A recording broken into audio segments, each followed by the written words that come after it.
গত এপিসোডগুলোতে আমরা সফটওয়্যার এবং ওয়েব ডেভেলপমেন্টের থিওরিক্যাল অনেক বিষয় সম্বন্ধে ক্লিয়ার হয়েছি। আজকের এপিসোডে আমরা আলোচনা করব সফটওয়্যার ডেভেলপমেন্ট অথবা ওয়েব ডেভেলপমেন্ট করতে প্রয়োজনীয় টুলস এবং সফটওয়্যার সমূহ নিয়ে। ওয়েব অথবা সফটওয়্যার ডেভেলপমেন্ট করতে কী ধরনের ল্যাপটপ অথবা ডেস্কটপ প্রয়োজন হবে, অর্থাৎ কোন ধরনের কম্পিউটার কোন কনফিগারেশন আপনার জন্য পারফেক্ট হবে সেই বিষয়ে আমাদের চ্যানেলে একটি ভিডিও আছে। ভিডিওটি দেখতে উপরের আই বাটনে ক্লিক করুন অথবা ডেসক্রিপশন বক্সে ভিডিওটির লিঙ্ক দেওয়া থাকবে। সফটওয়্যার ডেভেলপমেন্ট অথবা ওয়েব ডেভেলপমেন্টের জন্য আপনার প্রয়োজন হবে শুধুমাত্র একটি ফিজিক্যাল হার্ডওয়্যার, যেটা কিনা আপনি আবার ছুঁয়ে দেখতে পারবেন। এছাড়া বাদবাকি যা কিছু আছে সব কিছুই সফটওয়্যার, যেগুলো আপনার কম্পিউটারে ইনস্টল করে ব্যবহার করতে হবে। মজার ব্যাপার হচ্ছে, সফটওয়্যার বানানোর জন্য আপনি যে সকল tools without computer and internet connection, technology এবং সফটওয়্যার সমূহ ব্যবহার করবেন, এর ম্যাক্সিমামগুলোই টোটালি ফ্রি। অর্থাৎ এই টুলস এবং সফটওয়্যারগুলো ব্যবহার করতে আপনার কোনো টাকা পয়সার খরচ হবে না। পৃথিবীতে এমন খুব কম প্রোডাক্ট আছে যেটা উৎপাদন করতে র ম্যাটেরিয়াল অর্থাৎ কাঁচামালের প্রয়োজন হয় না, তার মধ্যে সফটওয়্যার অন্যতম। এখন চলুন জেনে নেওয়া যাক সফটওয়্যার অথবা ওয়েব ডেভেলপমেন্ট করতে কি কি ধরনের টুলস, টেকনোলজি এবং সফটওয়্যারের প্রয়োজন হবে। প্রথমে আপনার যে সফটওয়্যারটির প্রয়োজন পড়বে তা হচ্ছে আইডি অর্থাৎ ইন্টিগ্রেটেড ডেভেলপমেন্ট এনভায়রনমেন্ট। এটা এক ধরনের সফটওয়্যার অ্যাপ্লিকেশন, যেটার মাধ্যমে আপনি আপনার ওয়েবসাইট অথবা সফটওয়্যার ডেভেলপমেন্টের কোডগুলো লিখবেন।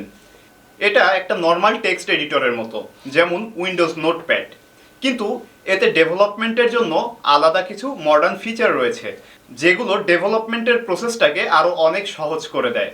কিছু পপুলার আইডিই অ্যাপ্লিকেশন হলো Microsoft visual studio code, Sublime text, notepad plus plus, atom ইত্যাদি। পরবর্তীতে ইন্টিগ্রেটেড ডেভেলপমেন্ট এনভায়রনমেন্ট অর্থাৎ আইডিই নিয়ে আমরা আরও বিস্তারিত আলোচনা করব। এরপর প্রয়োজন হবে ভিসিএস অর্থাৎ ভার্সন কন্ট্রোলার সিস্টেম। ওয়েবসাইট অথবা সফটওয়্যার বানানোর সময় আপনি যে সকল কোড লিখবেন সেই সকল কোডগুলোর ভার্সন তৈরি করতে এবং কোডগুলো সুসজ্জিত এবং নিরাপদ অবস্থায় সেভ করে রাখতে অথবা একটি টিমের সাথে সফটওয়্যার ডেভেলপমেন্ট করতে খুবই গুরুত্বপূর্ণ ভূমিকা পালন করে ভিসিএস অর্থাৎ ভার্সন কন্ট্রোলার সিস্টেম। বর্তমানে সবথেকে বহুল ব্যবহৃত ভার্সন কন্ট্রোলার সিস্টেম হচ্ছে গিট এবং গিটহাব। গিট এবং গিটহাব সম্পর্কে বিস্তারিত জানতে এবং গিটহাবের ব্যবহার শিখতে আমাদের গিটহাব টিউটোরিয়ালটি দেখতে পারেন। ডেসক্রিপশন বক্সে ভিডিওটির লিঙ্ক দেওয়া থাকবে। Web browser. আমরা সকলেই কম বেশি ওয়েব ব্রাউজার চিনি। Google Chrome, Mozilla Firefox, Opera mini ইত্যাদি তার উল্লেখযোগ্য উদাহরণ। সাধারণত আমরা ওয়েব ব্রাউজারে যা দেখি, ইন্টারনেটের মাধ্যমে যা ব্রাউজ করি, সেগুলোই হচ্ছে ওয়েবসাইট অথবা ওয়েব অ্যাপ্লিকেশন। আপনি যখন ওয়েবসাইট বা ওয়েব অ্যাপ্লিকেশন ডেভেলপমেন্ট করবেন, তখন আপনার অ্যাপ্লিকেশন টেস্ট এবং ডিবাগ করার জন্য ওয়েব ব্রাউজারের ব্যবহার করতে হবে। Programming language. ওয়েব ডেভেলপমেন্ট করতে গেলে সাধারণত আপনাকে যে কোনো একটি প্রোগ্রামিং ল্যাঙ্গুয়েজ নির্বাচন করতে হবে। হতে পারে সেটা পাইথন, পিএইচপি অথবা জাভাস্ক্রিপ্ট। আপনি যে ভাষা ব্যবহার করেই ওয়েব ডেভেলপমেন্ট করেন না কেন, সেই প্রোগ্রামিং ল্যাঙ্গুয়েজের কম্পাইলার আপনার কম্পিউটারে ইনস্টল থাকতে হবে।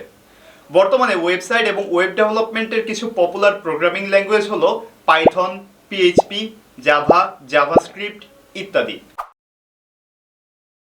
ডেটাবেস। প্রত্যেকটা অ্যাপ্লিকেশন, সেটা হোক মোবাইল অথবা ওয়েব, ডেটা স্টোর করার জন্য অবশ্যই ডেটাবেস ব্যবহার করতে হয়। সফটওয়্যার অথবা ওয়েব ডেভেলপার হিসেবে অবশ্যই আপনাকে ডেটাবেস নির্বাচন করতে হবে। বর্তমানে বহুল ব্যবহৃত ডেটাবেসগুলো হলো মাইএসকিউএল এবং পোস্টগ্রিএসকিউএল।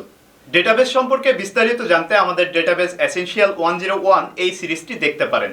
ডেসক্রিপশন বক্সে এবং আই বাটনে প্লেলিস্টের লিঙ্ক দেওয়া থাকবে। ফ্রেমওয়ার্ক। বর্তমানে আধুনিক সফটওয়্যার এবং ওয়েব ডেভেলপমেন্ট টেকনিকে হাই লেভেলের ফ্রেমওয়ার্ক ব্যবহার করা হয়। আপনার পছন্দ এবং সুবিধার ভিত্তিতে আপনি যে কোনো একটি বেছে নিতে পারেন। যেমন ওয়েব ডেভেলপমেন্টের জন্য রয়েছে জ্যাঙ্গো। জ্যাঙ্গো হচ্ছে পাইথনের একটি framework. Ruby on Rails, Ruby programming ল্যাঙ্গুয়েজের একটি ফ্রেমওয়ার্ক। নোড এক্সপ্রেস জেএস, জাভাস্ক্রিপ্টের একটি ওয়েব ফ্রেমওয়ার্ক ইত্যাদি। মোবাইল অ্যাপ্লিকেশন ডেভেলপমেন্টের জন্য রয়েছে Java with Android Studio, Java programming language দিয়ে Android native application. Swift with Xcode, Swift programming language দিয়ে Apple iOS native application. React Native, JavaScript এবং React JS এর ব্যবহার করে hybrid application, Dart Flutter, Dart programming language এবং Flutter framework ব্যবহার করে hybrid application তৈরি ইত্যাদি। এই ছিল আমাদের আজকের ভিডিও। আমাদের পরবর্তী ভিডিওগুলো পেতে আমাদের ইউটিউব চ্যানেল সাবস্ক্রাইব করার অনুরোধ রইল। প্রোগ্রামিং পছন্দ করে এবং প্রোগ্রামিং শিখতে আগ্রহী এমন বন্ধুদের কাছে এই ভিডিওটি শেয়ার করার অনুরোধ রইল। সকলের সুস্বাস্থ্য কামনা করে আজকের মতো এখানেই বিদায় নিচ্ছি। ধন্যবাদ।